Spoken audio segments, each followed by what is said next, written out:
જય શ્રી કૃષ્ણ દર્શક મિત્રો, મારી યુટ્યુબ ચેનલ અમૃતવાણીમાં આપ સૌનું હાર્દિક સ્વાગત છે। આજે આપણે આ વિડીયોમાં સાંભળીશું પુરુષોત્તમ ભગવાનનો માસ, પવિત્ર માસ જેને આપણે પુરુષોત્તમ માસ કહીએ છીએ। જે માસમાં આપણે દરરોજ પુરુષોત્તમ માસનો એક અધ્યાય અને એક વાર્તા સાંભળીશું। જો આપને મારો વિડીયો પસંદ આવે તો ચેનલને લાઇક, શેર અને સબસ્ક્રાઇબ કરો, જેથી નવા આવનારા વિડીયોના નોટિફિકેશન તમને મળતા રહે અને મારા વિડીયો આપ સુધી તુરંત પહોંચી શકે। બોલો શ્રી પુરુષોત્તમ ભગવાનની જય। बोलो श्री विष्णु भगवान जय। जय श्री विष्णु भगवान, जय श्री पुरुषोत्तम भगवान। अतः श्री पुरुषोत्तम मास महात्मय कथा अध्याय 11। श्री शिवजीए मेघाने आपेल वरदान। આગળના વિડીયોમાં આપણે દુર્વાસા અને મેઘાનો સંવાદ સાંભળ્યો। હવે આપણે આ અધ્યાય અને તેની વાર્તા સાંભળીશું। સૂત પુરાણી બોલ્યા કે હે મુનિ શ્રેષ્ઠો, મેઘાએ પોતાના અંતર આત્માની યજ્ઞા પ્રમાણે ભગવાન શિવજીની આરાધના શરૂ કરી। મધ્યાહનના આકરા તાપમાં મેઘાએ શિવજીનું ઉગ્ર તપ આરંભ્યું। સૂર્ય ગ્રીષ્મ ઋતુ આવતા 2-5 અગ્નિઓની વચ્ચે બેસતી, હેમંત ઋતુમાં શીતળ જળમાં બેસતી, ફક્ત પાણી બહાર પોતાનું મુખ બહાર રાખતી, ચોમાસામાં જમીન ઉપર દર્ભાસન પાથરી શરીરે કંઈ પણ ઓઢ્યા વગર સૂતી, તે આહારમાં ફક્ત સવાર સાંજ ધુમાડો જ લેતી। આ રીતે તેણે 9000 વર્ષ સુધી તપ કર્યું। આટલી ઉગ્ર તપસ્યાથી ભગવાન શિવ મેઘા ઉપર પ્રસન્ન થયા। તેમણે પોતાનું સ્વરૂપ પ્રગટ કરી મેઘાને દર્શન આપ્યા। મેઘા તપને લીધે દુર્બળ થઈ ગઈ હતી, છતાં ભગવાન શિવજીના દર્શન માત્રથી તે ઉત્સાહિત થઈ ગઈ। તેનું શરીર કૃશ થઈ ગયું હતું, છતાં તેમાં શક્તિનો સંચાર થયો। તે ઊભી થઈ અને ભગવાન શિવજીની પૂજા કરી અને સ્તુતિ કરતા કહ્યું કે હે ભોળાનાથ, હે દીનાનાથ, મારા તમને નમસ્કાર છે। સંસાર સાગરમાં ડૂબેલા માનવીઓ આપના શરણે આવે છે, તેમ હું પણ આપના શરણે આવી છું। ભક્તોના દુઃખ દૂર કરનાર, સંસારના આવાગમનનો નાશ કરનાર એવા આપને વારંવાર નમસ્કાર કરું છું।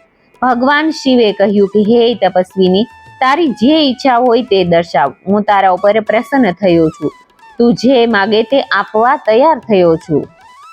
ભગવાન શિવજીનું આ વચન સાંભળી મેઘા બોલી કે હે દીનાનાથ, જો આપ મારા ઉપર પ્રસન્ન થયા હોય તો મને પતિ આપો, પતિ આપો। હું પતિ માંગુ છું, પતિ માંગુ છું, માટે આપ મને પતિ આપો, મારી બીજી કોઈ ઈચ્છા નથી।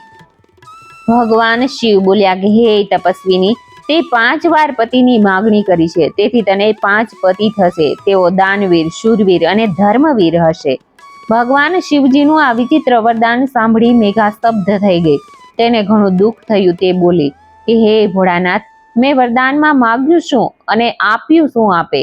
એક પતિને 5 પત્ની હોય તેવું સાંભળ્યું છે, પણ એક સ્ત્રીને 5 પતિ હોય તેવું મેં ક્યાંય સાંભળ્યું નથી। હું આપને આવું વરદાન ન આપવા વિનંતી કરું છું। ભગવાન શિવે કહ્યું કે હે તપસ્વીની, મારા વરદાનમાં કંઈ ફેર પડે તેમ નથી।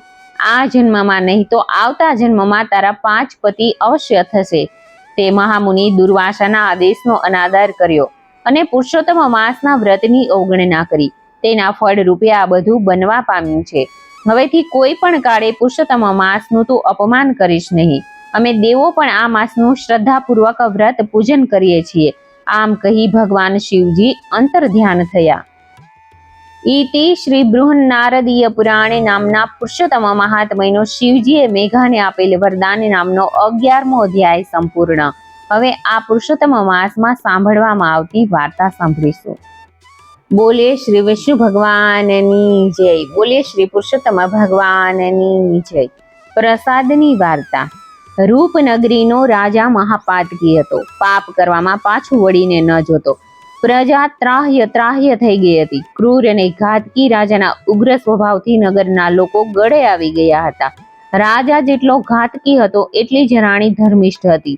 રાજા જેટલા પાપ કરે એનાથી બમણા રાણી પુણ્ય કરે। પંખીને ચણ, પશુને ઘાસ અને ભૂખ્યાને ભોજન દે। એમ કરતા રાજા પ્રૌઢ થયો। શરીરની શક્તિ ક્ષીણ થઈ ગઈ। ત્યાં રાજાને પાપના પડછાયા ડરાવવા લાગ્યા। રાજા ઊંઘમાંથી ઝબકીને જાગી જતો, કરેલા પાપ યાદ કરીને ડરતો। રાજાને ક્યાંય ચેન પડતું ન હતું, નર્કનો ભય સતાવતો હતો। એકવાર રાજાએ વિચાર કર્યો કે આખી જિંદગી પાપ કર્યા, હવે મોત આવે એ પહેલા થોડું પુણ્ય કરી લઉં। માણસને ધોળા આવ્યા પછી જ જ્ઞાન થાય છે। રાજા તો પુત્રને રાજપાટ સોંપીને ચાલી નીકળ્યો. એના પગલે પગલે રાણી ચાલી, જ્યાં પતિ ત્યાં સતી. પહેર્યા લુગડે અને ઉઘાડા પગે રાજા રાણી વનમાં આવ્યા. પગમાં કાંટા વાગે છે, વસ્ત્રો જાડી ઝાંખરામાં ભરાઈ જવાથી ફાટી ગયા છે. ભૂખ્યા તરસ્યા રાજા રાણી વનની વચ્ચે આવ્યા અને તપ કરવા માટે કોઈ સારી જગ્યા શોધવા લાગ્યા. ત્યાં જ એમની નજર એક 4 હાથવાળા બ્રાહ્મણ ઉપર પડી. રાજાને લાગ્યું કે આ કોઈ દેવ છે. દેવને જ 4 હાથ હોય. રાજા તો દોડીને બ્રાહ્મણના પગમાં પડી ગયો અને કહેવા લાગ્યો કે હે દેવ, હું મહાપાતકી છું, મને બચાવો. ત્યારે બ્રાહ્મણ બોલ્યો, ભાઈ, હું કોઈ દેવ નથી, હું તો બ્રાહ્મણ છું. આગળ જતા ઘણાય 4 હાથવાળા માણસો જોવા મળશે. રાજાને લાગ્યું કે આ વાતમાં કોઈ ભેદ છે, તેથી એ બ્રાહ્મણને આગ્રહ કરીને પૂછવા લાગ્યો. ત્યારે બ્રાહ્મણ બોલ્યો કે થોડા દિવસ પહેલા હું તપ કરવા અહીં આવ્યો, ત્યારે મેં 4 હાથવાળા ગોવાળને જોયો. પહેલા તો મને ડર લાગ્યો, પણ પછી હિંમત કરીને એની પાસે ગયો. એ ગોવાળ મને આંબાની ઘટા પાછળ લઈ ગયો. ત્યાં કનકનો પહાડ હતો. એ પહાડ પર પુરુષોત્તમ પ્રભુનું મંદિર હતું. એ મંદિરનો મહિમા એવો છે કે જે કોઈ ત્યાં પ્રસાદ લે એના 4 હાથ થઈ જાય. મેં પણ ત્યાં પ્રસાદ લીધો. આ સાંભળીને રાજા આજીજી કરવા લાગ્યો કે હે ભૂદેવ, મને પણ ત્યાં લઈ જાઓ, કદાચ ત્યાં મારા પાપનો ભાર હળવો થાય. બ્રાહ્મણ રાજા રાણીને આંબાની ઘટા પાછળ લઈ ગયો, પણ રાજાને ક્યાંય પહાડ ન દેખાયો. ત્યારે બ્રાહ્મણ બોલ્યો કે હે રાજા, આ દેવતાએ પહાડના પુણ્યશાળીને જ દર્શન થાય છે. તે જિંદગીમાં એકાદ પુણ્ય કર્યું હોત તો તને અવશ્ય આ પહાડ દેખાત. રાજાની આંખમાંથી બોર બોર જેવડા આંસુ સરવા લાગ્યા. એ પોતાની જાતને ધિક્કારવા લાગ્યા. રાજાનો આવો પશ્ચાતાપ જોઈને બ્રાહ્મણ બોલ્યો કે હે રાજા, ઘોર પાપમાંથી મુક્તિ અપાવે એવું એક જ વ્રત છે. જે માણસે જિંદગીમાં કદી પુણ્ય, દાન, વ્રત, તપ ન કર્યા હોય, દાન દક્ષિણા ન આપી હોય, તો પણ જો એ પુરુષોત્તમ માસનું વ્રત કરે તો ભવ પાર થઈ જાય. તારા સદભાગ્ય અત્યારે પુરુષોત્તમ માસ ચાલે છે. આ પવિત્ર માસના છેલ્લા 8 દિવસ બાકી છે. તું નગરમાં જઈ બીજા માણસોને લઈ આવ. આપણે 5 અહીં ઉપવાસ કરીશું. એના પુણ્ય બળે તને કનક પહાડના દર્શન અવશ્ય થશે. રાજા તત્કાળ નગરમાં ગયો. ત્યાં જઈ પ્રધાન અને નગર શેઠને લઈ આવ્યો. પછી રાજા રાણી, બ્રાહ્મણ, પ્રધાન અને નગર શેઠે વ્રત આદર્યા. નિરાહાર વ્રત લીધું. 9મા દિવસની સવારે કનકના પહાડના દર્શન થતાં જ રાજાની આંખમાં હર્ષાશ્રુ આવી ગયા. 5 પહાડ પર ચડ્યા. શિખર પર સ્વયં પુરુષોત્તમ પ્રભુ ઊભા છે. 5 પ્રભુના ચરણોમાં ઢળી પડ્યા. પ્રભુના દર્શન થતાં જ મનુષ્ય અવતાર સફળ થઈ ગયો. મહાપાપોનો ક્ષય થયો અને બધા 4 ભુજાવાળા થઈ ગયા. આ 5ને લેવા વૈકુંઠમાંથી વિમાન આવ્યું. હરિ કૃપા થયા વિના હલે ન ઝાડ ન પાન. ઈશ્વર કૃપા થકી મળે ખાવા ખીરને ધાન. હે પુરુષોત્તમ પ્રભુ, તમે જેવા મહાપાતકી રાજાને ફળ્યા તેવા સર્વને ફળજો. વાર્તા વાંચનાર અને સાંભળનારને પણ ફળજો. જય શ્રી વિષ્ણુ ભગવાન, જય શ્રી પુરુષોત્તમ ભગવાન. જો આપને મારો વિડીયો પસંદ આવ્યો હોય તો ફ્રેન્ડ્સ અને ફેમિલીમાં જરૂરથી શેર કરજો.